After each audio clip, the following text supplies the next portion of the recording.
Bem-vindos ao Espaço de Estudo. Este é um canal onde nós analisamos questões e problemas e buscamos solucioná-las e explicá-las. Normalmente questões de livros, concursos, vestibulares, mas nesta época em especial da história do nosso país, é a terceira vez que eu vou me dedicar a estudar uma explicação matemática ou uma suposta explicação matemática para um problema, um suposto problema na apuração das eleições. Assim como eu fiz com 2 vídeos no primeiro turno, agora eu vou fazer com um vídeo para o segundo turno.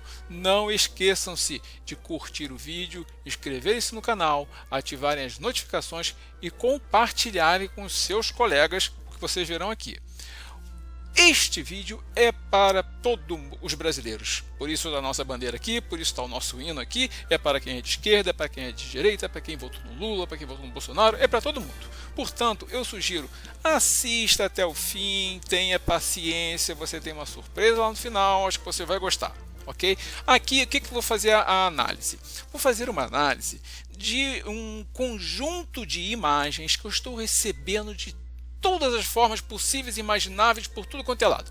Tá no meu Facebook, eu recebo pelo WhatsApp, vejo no Instagram, que é um conjunto de críticas, de exposições desse professor. É um professor sem nome, né? Não tem aqui um nome, só tem aqui que ele é de um canal, acho que do Twitter, né? @universidade. Ele não diz o nome, diz que é matemático, mestrado, BR, Estados Unidos, esse negócio todo vocês vão ler com um certo número de curtidas, retweets. E eu estou vendo isso sendo postado também, né, repostado em canais pessoais, etc. por aí, ok? Vamos seguir então com a nossa análise do que a gente pode verificar nisso aqui? Vamos lá. Primeiro, a linguagem. A linguagem, com certeza, falando palavrões, descarador e coisas assim, é uma coisa típica de alguém que tenha um doutorado, né? E que se propõe a fazer um estudo mais ou menos sério, né? Ou pior, esse tipo de alegação aqui, né? Então é um linguajar bastante chulo que esse suposto doutor sem nome, né, tá utilizando aqui. É estranho que a sigla do Brasil seja colocada em minúsculo, Estados Unidos em maiúsculo, né? Mas é surpreendente o quanto que isso aí tem divulgação. Acho que talvez por isso mesmo. Se fosse realmente usar um linguajar e uma formalidade típica de alguém com mestrado e doutorado, teria pouco alcance, né? Acho que a intenção aqui era utilizar algo com uma linguagem bem chula, bem vulgar e demonstrando bastante indignação, porque isso ganha público quando se tem palco, né? Então palco e público é fundamental. Bom, eu não vou ler aqui o que ele coloca, tá? Vocês, se quiserem, parem o vídeo aí e deem uma olhadinha. Então aqui é uma história mais ou menos antiga. Me parece que, surpreendentemente, ele deve ter visto meu vídeo anterior, em que eu falei sobre a simetria, né? Houve uma fake news no primeiro turno, né, falando de que se o gráfico era simétrico, então ele era falso. Então eu demonstrei que o gráfico tem que ser simétrico.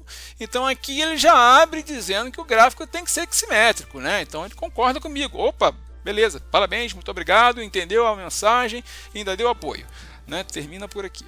Bom, aqui ele diz, né, que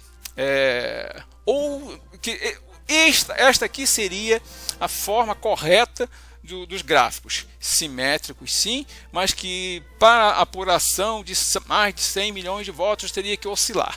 Isso não é verdade, tá? Porque é o seguinte, para ocorrer essa oscilação, tá, que ele colocou aqui, gráfico você desenha o que você quiser, tá? Isso aqui não é um gráfico de apuração, isso aqui é um gráfico que ele desenhou e disse que deveria ser assim da cabeça dele.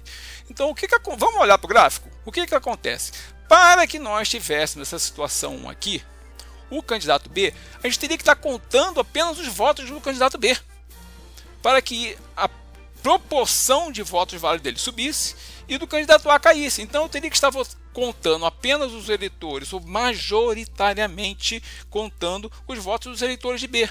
Depois, para que houvesse uma inversão, para que o candidato B viesse aqui para baixo e o candidato A fosse lá para cima, que é essa situação 2 aqui, eu deveria inverter, tem que contar os votos de A. Depois eu tenho que novamente contar majoritariamente os votos apenas do candidato B e terminar contando apenas os votos do candidato A para que ocorra essa situação 4 aqui em que ele começa a subir. Só que os nossos estados são contados simultaneamente, embora haja uma diferença de velocidade e eles não são homogêneos. Então, se vocês forem olhar os relatórios que foram divulgados pelo TSE, nós temos, por exemplo, Minas Gerais, que foi uma coisa mais ou menos dividida, 50 a 50, e é o nosso segundo ou terceiro maior, é o terceiro maior colégio eleitoral. Então, à medida que você vai contando os votos de Minas Gerais, não muda muito o percentual, porque Minas Gerais, metade de Minas Gerais votou para um candidato e a outra metade votou para o outro. Então jamais você, a menos que você tivesse, olha, o estado A só tem eleitor do candidato A e o estado B só tem eleitor do candidato B, e eu vou contar primeiro os votos do estado A, depois os votos do estado B. Se você não fizer uma coisa esdrúxula como essa, até porque o máximo que houve assim de não homogeneidade, acho que foi Pernambuco, que tinha 70% para um candidato e 30% por outro, mas a maior parte dos estados foi de entre 50 a 50, 40 a 60, por aí. Então, como os nossos estados são homogêneos, mais ou menos homogêneos, não são homogêneos exatamente, do tipo que seria necessário aqui para ter esse gráfico. Um estado homogeneamente votar em apenas um candidato. O que nós podemos falar de homogeneidade, né, é não do candidato escolhido por um estado, mas todos os nossos estados têm eleitores dos dois candidatos.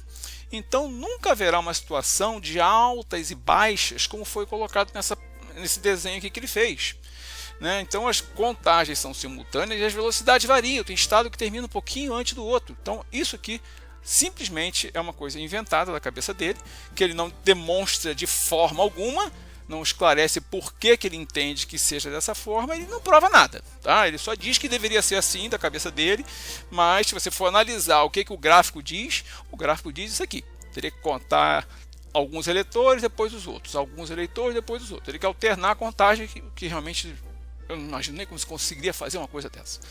Bom, continuando. Aí depois ele coloca aqui que nós, no Brasil, temos gráficos muito suaves, né? E que os gráficos teoricamente deveriam ser assim serrilhados, como ele colocou aqui, insinuando que isso aqui são os resultados, tá, da apuração das eleições dos Estados Unidos entre Clinton e Trump, né? Agora uma coisa estranha, né? Primeira coisa, que a assimetria teria que estar aqui, né, em torno de 50%, como ele mesmo concordou anteriormente, mas não está, né? Então já começa um problema aqui, né? Que o gráfico que ele apresentou como um gráfico bonito, perfeito, que mostra a realidade, já começa em desacordo por não estar simétrico em relação aos 50%. Vocês já estão começando a desconfiar que o doutor não é tão doutor assim, né? Então vamos lá. Obviamente ele está atacando o sistema eleitoral de 2022 e ele está usando como argumento o fato de que os gráficos são suaves. Olha, mas ele esqueceu de olhar para isso aqui, ó. Olha o infográfico aqui. Olha esse gráfico de 2018, que foi da eleição do presidente Bolsonaro versus Haddad, e olha, não tem nenhum serrilhado, mas ele aceitou. Eu não lembro desse cara 4 anos atrás estar questionando a eleição do Bolsonaro frente ao Haddad, ou do Haddad frente ao Bolsonaro, né? Porque o gráfico estava muito smooth. E o gráfico de 2018 era smooth, da mesma forma, né? Então ele diz que acha muito estranho, retinho e tal.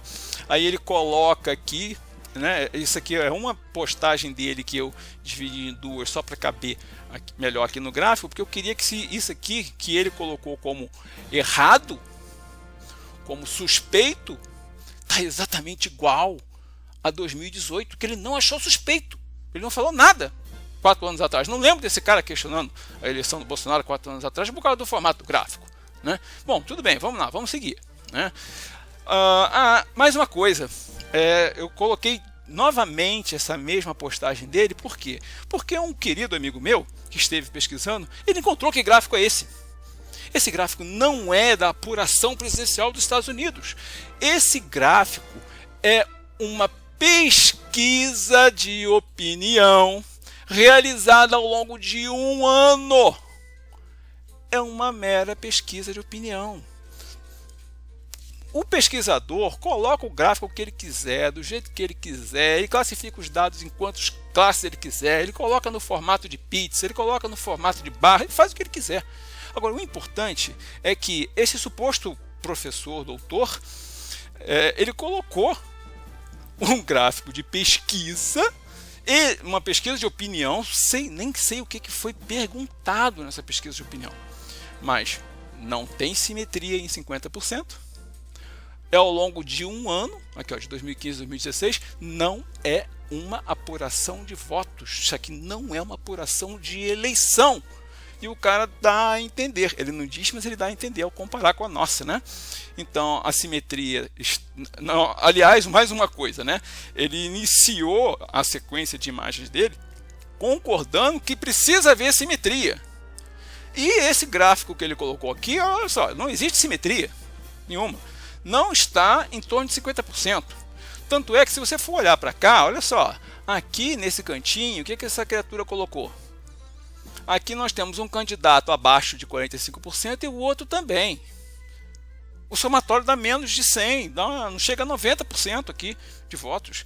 Então isso aqui está completamente absurdo. Só você olhar para o gráfico você vê que isso aqui é completamente absurdo, é uma fake daquelas. Mas vamos continuar, né? Vamos continuar o nosso trabalho aqui, tá? Bom, então, novamente, com um linguajar muito inapropriado, né? Diz que o gráfico tinha que ter sinuosidade, não tem que ter.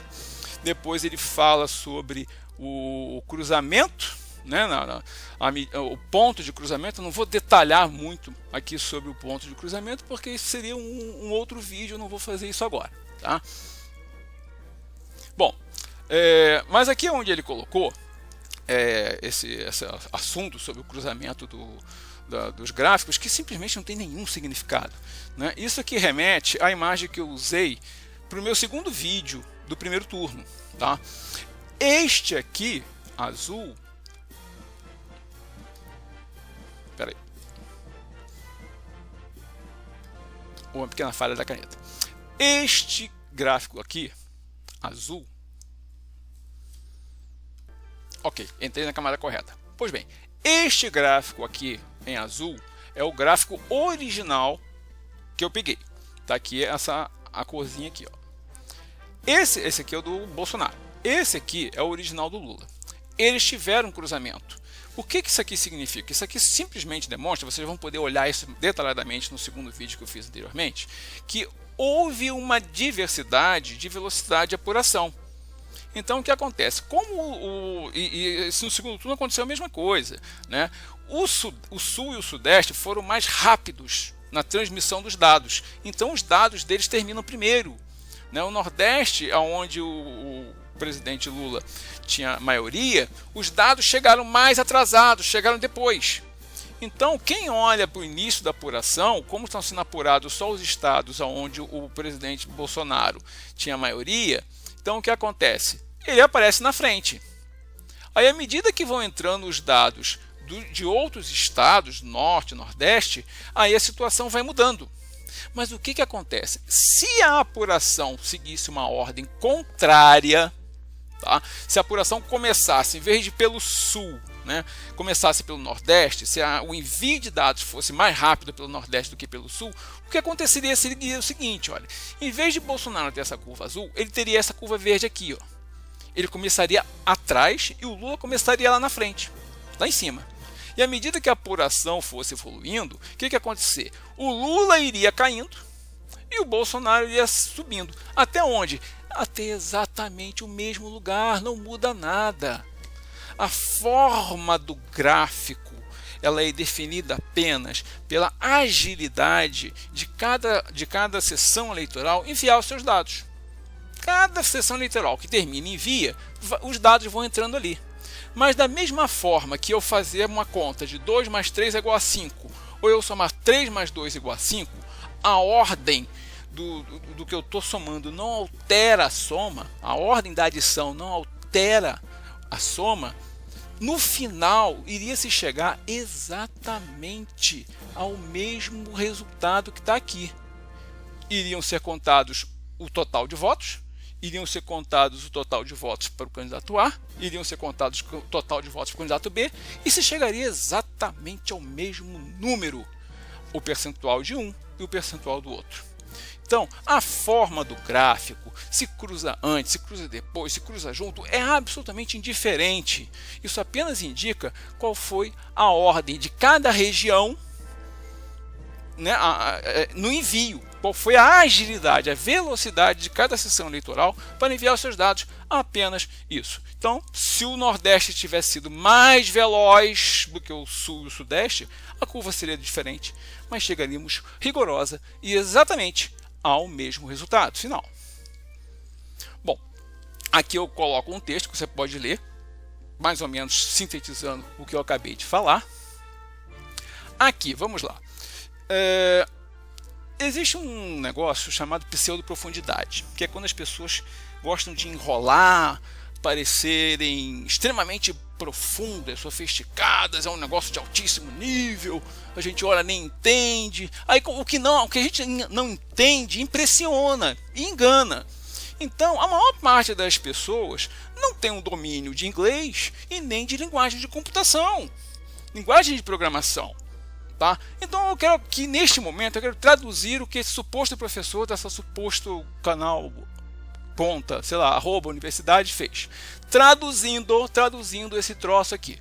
Esse troço que ele escreveu aqui, que são linhas de comando, né, de um programa, fazem apenas o seguinte: diz que até 66,5% dos votos apurados, que é o que ele coloca aqui, ó, enquanto for menor do que 66,6%, então até 66,5% vai fazer o seguinte: a gente vai somar, cada vez que apurar os votos de um e de outro, vai somar 1% para o Lula e vai somar 1% para o Bolsonaro.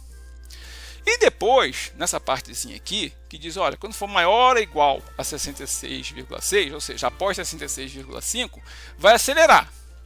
Vai somar 2% para um e vai tirar 2% do outro. Então vai somar 2% para o Lula e vai subtrair 2% de Bolsonaro. Olha só, ele não tirou isso de dentro dos programas do TSE. Ele não tirou isso de lugar nenhum. E por que eu consigo afirmar com total certeza que isso aí não está na urna eletrônica e que isso não está nos programas do TSE? Porque se houvesse uma modificação, ó, 66,6 são 2/3, tá? Se houvesse uma modificação deste nível, tá, nos programas, o que ia acontecer? Haveriam 2 pontos de inflexão, até 2/3. A reta de crescimento, a curva de crescimento do Lula seria uma e depois ela ia acelerar. Assim que passasse por 2/3, aqui haveria um ponto de inflexão. E, da mesma forma, para Bolsonaro, se isso fosse verdade, haveria um ponto de inflexão em 2/3, iria acelerar para baixo, né? E isso não está nem no gráfico que ele colocou. Na verdade, nenhum dos gráficos que ele colocou, porque ele colocou um gráfico lá de sobe e desce, de senoide, que simplesmente não tem o menor sentido, não tem o menor fundamento e não tem a menor importância. Bom, depois, novamente, ele volta a bater no ponto de que o gráfico é muito suave, né, que é o que significa smooth, que ele é muito suave. Novamente, ele não fala do gráfico suave de 2018. Novamente com uma linguagem bem chula, aí ele vem dizer que deveria ser algo parecido com isso aqui, né, com isso que ele colocou aqui, e ele coloca um exemplinho aqui de um sorteio, né, em que alguns saquinhos, algumas bolinhas vermelhas, azuis e tal. Olha só, isso aqui é uma amostra muito pequena, são 4 saquinhos com 3, 6 bolinhas ali dentro. Então ele quer fazer supostamente uma demonstração, isso não é uma demonstração, né? Ele quer dar um exemplo específico com 4 saquinhos de 3 a 6 bolinhas cada uma e mostrar que o resultado sai muito variado e que com isso ele demonstraria que a curva está errada, né? Mas olha só, a curva está bem certinha, porque é o seguinte, aqui ele está colocando alguma coisa como 15 bolinhas, 20 bolinhas, não me deu trabalho de contar esse troço não, porque realmente é bem ridículo. Mas o que acontece? E para um suposto matemático com mestrado, com 2 mestrados e um doutorado, ele deveria conhecer a teoria a lei dos grandes números. Tá? A lei dos grandes números ela é fundamental na estatística. Então não dá para ele comparar um exemplinho bobo de 3 ou 4 bolinhas coloridas com uma apuração de 118,5 milhões de votos. Então eu dei até aqui um exemplo simples, conversando com um colega. Vou explicar o que é, em poucas palavras, a lei dos grandes números. Né? Então você pega uma moeda, joga 4 vezes. Né?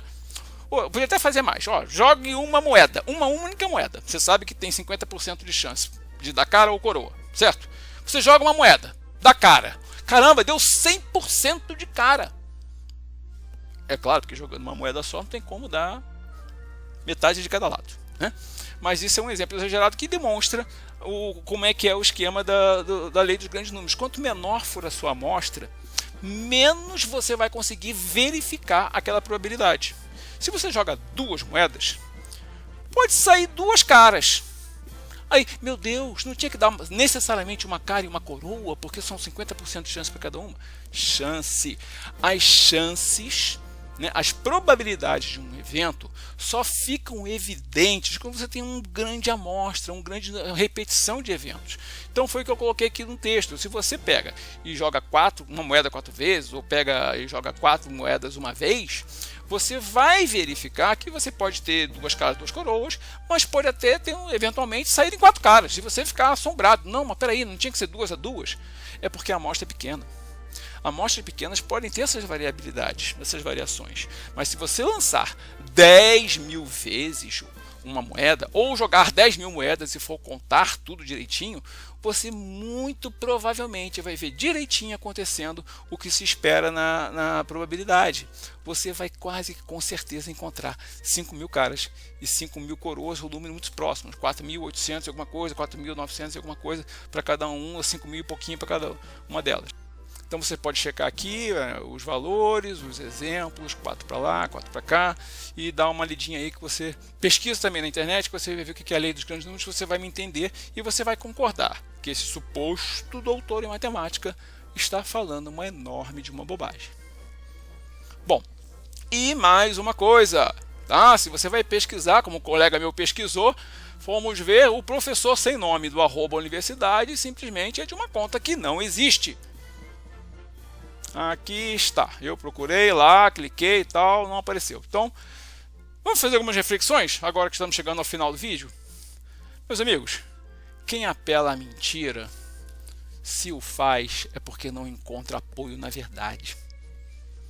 Só apela à mentira quem não tem a verdade a sustentá-lo, né? Essa criatura, sem nome, não existe e não é matemático. É um fake. Ele nada demonstra do que ele fala. Ele faz um showzinho, mostra algumas coisinhas, mostra os desenhos, nada realmente relacionado com o problema, aquela falácia do non sector, né? Ele apenas ilude e apenas mistifica.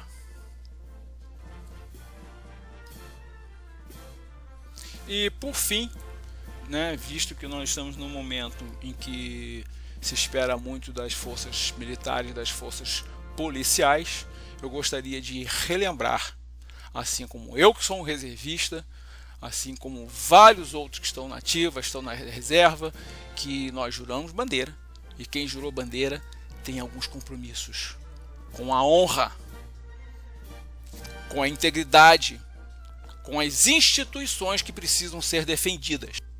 Está bem aqui colocado. Dedicar-me inteiramente ao serviço da pátria. Honra. Apoiar-se na mentira não melhora a honra de ninguém. Quem se apoia na mentira, com certeza, não está trabalhando com a integridade. Principalmente se utilizar isso para atacar as instituições, que precisam ser defendidas com a própria vida e não atacadas com base em mentiras. Então, eu termino por aqui. Vou deixar o áudio, né, um pouco mais alguns segundos, porque eu preciso colocar aqui os 2 links para os vídeos anteriores sobre as fake news anteriores. Ok? Muito obrigado e até o próximo vídeo.